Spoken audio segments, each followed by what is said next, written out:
ଯେଉଁମାନେ ତାଙ୍କ ଜୀବନର ସଂଘର୍ଷକୁ ଏକା ଏକା ଲଢ଼ନ୍ତି, କାହାର ସାହାଯ୍ୟ କି କାହାର ସହାନୁଭୂତି ଆଶା ନ ରଖୁଥିବା ଏମିତି ଏ ପିଲାମାନେ।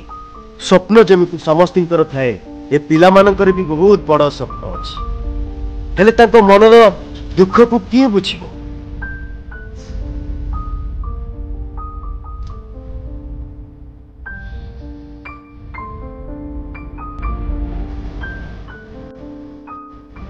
ଗଣ୍ଡେ ଖାଇବା ପାଇଁ ପେଟ ପୋଡ଼ି ଯାଉଥାଏ, ହେଲେ କେହି ତାଙ୍କ ଦୁଃଖ ବୁଝନ୍ତିନି। ସେମାନେ କେମିତି ରୁହନ୍ତି, କଣ ଖାଆନ୍ତି, କଣ ପିନ୍ଧନ୍ତି, ଏକଥା କେହି ବୁଝନ୍ତିନି। କିନ୍ତୁ ତାଙ୍କର ସ୍ୱପ୍ନ ବହୁତ ବଡ଼ ଥାଏ।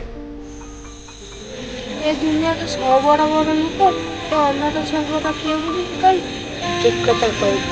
ଏ ସୁସାଇଡ୍ କେବେ ଦେଖିଛୁ? ତୋର ବି ଇଚ୍ଛା ମାନେ ଏଠି ଚଳିବା ପାଇଁ? ହଁ, ଇଚ୍ଛା ହଉଛି ବହୁତ।